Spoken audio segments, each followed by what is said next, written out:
জরুরি অবস্থা জারি করে নাকি ভোট করাতে হচ্ছে বাংলায়, আজব দাবি করলেন মমতা বন্দ্যোপাধ্যায়।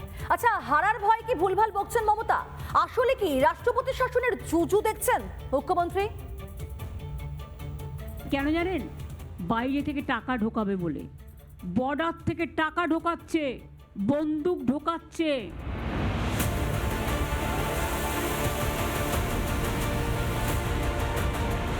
ভোটের মুখে ফের লোক খেপাতে ময়দানে মাননীয়া। দলের ইশতেহার প্রকাশের মঞ্চ থেকেই ভুল ভাল যা পারলেন বললেন মুখ্যমন্ত্রী। তারা সব এখানকার লোক ক্যাডারদের চেঞ্জ করে দিয়েছে, এখানকার আইএস আইপিএসদের। কেন জানেন? বাইরে থেকে টাকা ঢোকাবে বলে। বর্ডার থেকে টাকা ঢোকাচ্ছে, বন্দুক ঢোকাচ্ছে, ড্রাগ ঢোকাচ্ছে, মাফিয়া ঢোকাচ্ছে, দাঙ্গা করার চক্রান্ত করছে। আসলে ভোটের আগে মাননীয়ার মাথায় আকাশ ভেঙে পড়েছে। কেন জানেন? মমতার স্নেহধন্য যারা যারা ছিলেন তাদের ধরে ধরে সরিয়েছে কমিশন। নন্দিনী চক্রবর্তী থেকে জেপি মিনা, পীযূষ পান্ডে থেকে সুপ্রতিম সরকার। অপসারণের তালিকাটা বেশ দীর্ঘ। সেই জায়গায় বেছে বেছে বসানো হয়েছে অন্য অফিসারদের। আর তাতেই কি শিওরের সংক্রান্তি দেখছেন মাননীয়া? জোর করে, জোরপূর্বক রাষ্ট্রপতি শাসন জারি করেছে অলরেডি। মুখে বলছে না, কিন্তু অ্যাক্টিভিটি প্রমাণ করছে। Action is the reaction and action is the reality. আচ্ছা, তাই নাকি?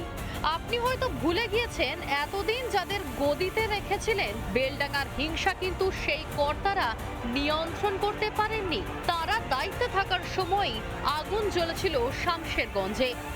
কই, তারা তো সেই হিংসা থামাতে পারেননি। মমতা বন্দ্যোপাধ্যায়কে পাল্টা সুরে বিঁধেছে বিজেপি।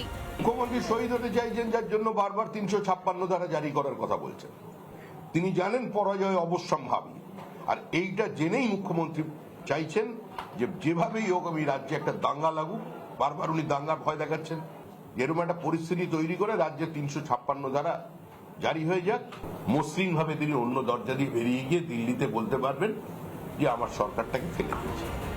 যে অফিসারদের নামে ভুল ভাল বকছেন মাননীয়া, আর তারা তো আপনার প্রশাসনেরই অংশ। এভাবে আবোল তাবোল বকে আখেরে নিজের প্রশাসনকেই তো বদনাম করছেন। হারের ভয়ে সেই বোধও কি হারালেন মাননীয়া? রিপাবলিক বাংলা। নানা ধরনের কন্টেন্ট দেখার জন্য লাইক করুন, শেয়ার করুন আমাদের ফেসবুক পেজ, সাবস্ক্রাইব করুন আমাদের ইউটিউব চ্যানেল। পাশাপাশি অন্যান্য ব্রেকিং নিউজের জন্য অবশ্যই চোখ রাখুন রিপাবলিক বাংলায়।